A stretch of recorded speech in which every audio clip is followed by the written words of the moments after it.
एक इंसान जिसे लोगों ने भगवान का दर्जा दिया, लोगों में ईश्वर की इच्छा जगाने वाले साईं बाबा, जो कभी लोगों की परेशानियों को दूर करने के लिए पानी में दिया जला दिया करते थे, तो कभी बारिश जैसी समस्या को अपनी एक आवाज से रोक दिया करते थे। लेकिन आज भगवान का दर्जा प्राप्त साईं बाबा को लोग हिंदू मानते हैं तो कोई मुस्लिम मानता है।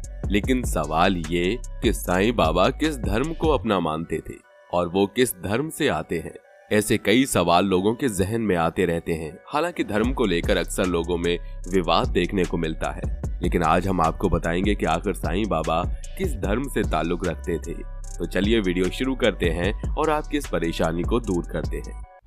दोस्तों, जैसा कि आज की हमारी इस वीडियो में हम आपको बताने वाले हैं कि साईं बाबा हिंदू थे या फिर मुस्लिम। और हाँ, कई जगह ये भी हमें सुनने को मिला है कि साईं बाबा हमारी और आपकी तरह इंसान थे, न कि भगवान। भले ही उनका मंदिर बनवाया गया हो, लेकिन वो भगवान नहीं कहलाते। लेकिन उससे पहले हम आपको साईं बाबा के बारे में थोड़ी बहुत जानकारी दे देते हैं। तो आपको बता दें, शिरडी साईं बाबा का जन्म और उनके शुरुआती जीवन के बारे में अधिक जानकारी उपलब्ध नहीं है। बाबा द्वारा अपने पूर्व निजी जीवन के संबंध में भक्तों को कोई ठोस जानकारी नहीं दिया गया था। माना जाता है कि उनका जन्म वर्ष 1856 को हुआ था। हालांकि इतिहासकारों में उनके जन्म वर्ष को लेकर विवाद है। कहा तो ये भी जाता है कि उनका जन्म महाराष्ट्र के परभणी जिले के पाथरी गांव में साईं बाबा का जन्म हुआ था।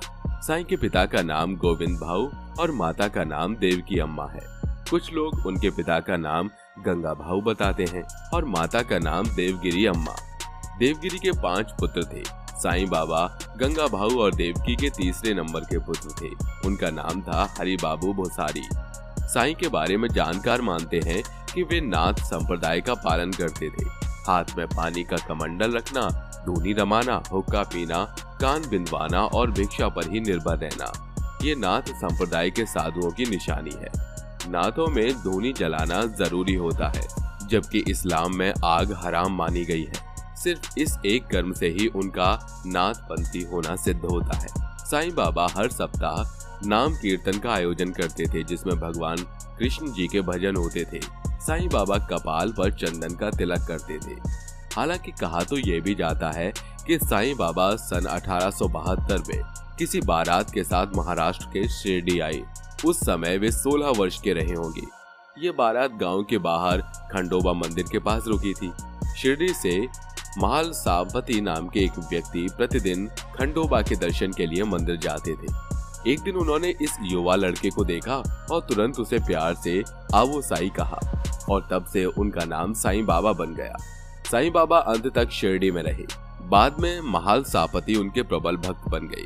जितने लोग साईं बाबा के आध्यात्मिक अधिकार और शक्ति के प्रति आश्वस्त हुए, एक महान संत के रूप में उनका नाम शिरडी गांव की सीमाओं में बहुत दूर फैल गया और शिरडी को एक पवित्र स्थान का दर्जा प्राप्त हुआ। वहीं बाबा धूनी रमाते थे और धूनी सिर्फ शैव और नाथपंथी संत ही जलाते हैं। साईं बाबा के कान बिंधे हुए थे। कान छेदन संस्कार सिर्फ नाथपंथियों में ही होता है। साईं बाबा ने अपने भक्तों को प्रार्थना करने, भगवान के नाम का जाप करने और पवित्र ग्रंथों को पढ़ने के लिए प्रोत्साहित किया। उन्होंने मुसलमानों को कुरान और हिंदुओं को रामायण, भगवत गीता और योग वशिष्ठ जैसे ग्रंथों का अध्ययन करने की सलाह दी। उन्होंने अपने भक्तों और अनुयायियों को नैतिक जीवन जीने, दूसरों की मदद करने, बिना किसी भेदभाव के हर जीव से प्यार करने और चरित्र की 2 महत्वपूर्ण विशेषताएं, श्रद्धा और सबूरी विकसित करने का निर्देश दिया। उन्होंने नास्तिकता की आलोचना की। लेकिन बहुत सारे लोगों के मन में एक सवाल है कि साईं बाबा हिंदू थे या मुस्लिम। तो आपको बता दें कि हिंदुओं में यह प्रथा प्रचलित है कि जब किसी मनुष्य का अंतकाल निकट आ जाता है तो उसे धार्मिक ग्रंथ आदि पढ़कर सुनाए जाते हैं। जब बाबा को लगा कि उनका समय पास आ गया है, तब उन्होंने श्री वजह को राम विजय कथा सार सुनाने की आज्ञा दी। एक सप्ताह प्रतिदिन 8 पहर श्री वजह ने पाठ सुनाया। साईं बाबा के माता पिता के घर के पास ही एक मुस्लिम परिवार रहता था। उन्हें कोई संतान नहीं थी। हरि बाबू यानी साईं उनके ही घर में अपना ज्यादा समय व्यतीत करते थे। चांद भी हरि बाबू को अपने बेटे की तरह ही मानती थी। साईं बाबा को हिंदू या मुसलमान साबित करने वालों के अपने अपने तर्क हैं और उन तर्कों को गलत साबित करने वाले तथ्य भी हैं। लेकिन अगर देखा जाए तो साईं बाबा संत थे और संत का कोई धर्म नहीं होता।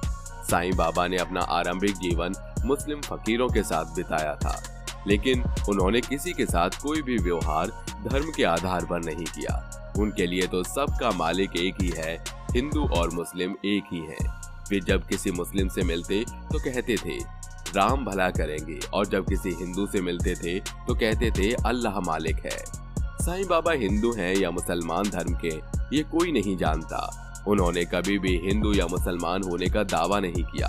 हालांकि उनकी वेशभूषा किसी मुस्लिम फकीर जैसी थी। वे शिरडी में एक पुरानी मस्जिद में रहते थे, लेकिन उन्होंने उस मस्जिद को द्वारका माई नाम दिया और वहां हमेशा एक धूनी जलती रहती थी। भगवान जैसे शब्द अल्लाह, अल्लाह मालिक अक्सर उनके मुंह से निकलते थे, लेकिन वे खुद राम की पूजा करते थे। उनका व्यवहार धार्मिक मतभेदों से परे था, इसलिए उनके भक्तों में सभी धर्मों के लोग शामिल थे। वे हमेशा सबका मालिक एक, श्रद्धा और सबूरी का जाप करते थे। उन्होंने कभी नहीं कहा कि वे खुद भगवान या भगवान का अवतार हैं। साईं बाबा एक ढीला अंगरखा पहनते थे। उनकी वेशभूषा एक मुस्लिम फकीर जैसी थी। सिर पर फकीर की तरह कपड़ा बंधा हुआ रहता था। वे शिरडी गांव के घरों से भीख मांगते थे। उन्हें हमेशा चिलम पीना पसंद था। उन्हें गूंगे जानवरों से भी बहुत लगाव था। द्वारका माई में जलती धूनी की राख भक्तों को प्रसाद के रूप में दी जाती थी। अपनी कृपा से उन्होंने कई लोगों के कष्टों को दूर किया। वहीं आपको बता दें, अगस्त 1918 में शिरडी साईं बाबा ने अपने कुछ भक्तों से कहा कि वो जल्द ही अपना नश्वर शरीर छोड़ देंगे। सितंबर के अंत में उन्हें तेज बुखार आया और उन्होंने खाना बंद कर दिया। जैसे जैसे उनकी हालत बिगड़ती गई, उन्होंने अपने शिष्यों से उन्हें पवित्र ग्रंथ सुनाने के लिए कहा। हालांकि उन्होंने आने जाने वाले लोगों से मिलना भी जारी रखा था, लेकिन 15 अक्टूबर 1918 को उसी दिन उनकी मृत्यु हो गई। उसी दिन विजयादशमी का त्योहार था। उनके अवशेषों को शिरडी के बूटीवाड़ा में दफनाया गया था, जो बाद में एक पूजा स्थल बन गया, जिसे आज श्री समाधि मंदिर या शिरडी साईं बाबा के मंदिर के नाम से जाना जाता है।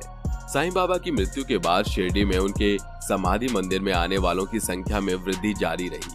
हालांकि शिरडी के अलावा उनके मंदिर देश में कई जगह बन चुके हैं, लेकिन साईं बाबा के स्वयं शिरडी में रहने के कारण शिरडी तीर्थ स्थान के रूप में विकसित हुआ। हर साल चैत्र शुद्ध नवमी पर यहाँ एक विशाल यात्रा आयोजित की जाती है। साईं बाबा दुनिया को अलविदा कहने के बाद उनके भक्तों ने शिरडी में साईं बाबा मंदिर की स्थापना की। 19वीं शताब्दी में साईं भक्तों की संख्या सीमित थी और विदेशों से भक्त नहीं आते थे जैसे आज आते हैं। आज साईं बाबा के कारण शिरडी भारत में एक महत्वपूर्ण स्थान बन गया है और प्रमुख हिंदू तीर्थ स्थलों में गिना जाता है। शिरडी के साईं बाबा मंदिर में प्रतिदिन औसतन 25,000 तीर्थ यात्री आते हैं। धार्मिक त्योहारों के दौरान ये संख्या 1 लाख तक पहुंच जाती है। मंदिर का आंतरिक भाग और बाहरी शंकु दोनों ही सोने से ढके हुए हैं। मंदिर के अंदर साईं बाबा की बेहद सुंदर मूर्ति मौजूद है। मंदिर के सभा भवन के राइट साइड के शीशे के हॉल में चिलम, हुक्का, सुरई, पादुका, छाता आदि साईं बाबा द्वारा प्रयोग की जाने वाली वस्तुएं रखी हुई हैं। मंदिर का प्रबंधन श्री साईं बाबा संस्थान ट्रस्ट द्वारा किया जाता है। साईं बाबा की पालकी का जुलूस हर गुरुवार को समाधि मंदिर से द्वारका माई तक चावड़ी से और वापस साईं बाबा मंदिर तक जाता है। तो दोस्तों, अब हम उम्मीद करते हैं कि आप इस बात को अच्छे से समझ गए होंगे कि साईं बाबा किस धर्म के थे। ना वो हिंदू थे और ना वो मुस्लिम। वो हर धर्म को मानने वाले एक फकीर थे, जिन्हें लोगों ने भगवान का दर्जा दिया और आज भी हर धर्म के लोग उन्हें अपना भगवान मानते हैं। वैसे अब आप इस पर क्या कहना चाहेंगे, हमें कमेंट में जरूर बताइएगा। मिलते हैं अगली वीडियो में, तब तक अपना ध्यान रखिए। Bye bye.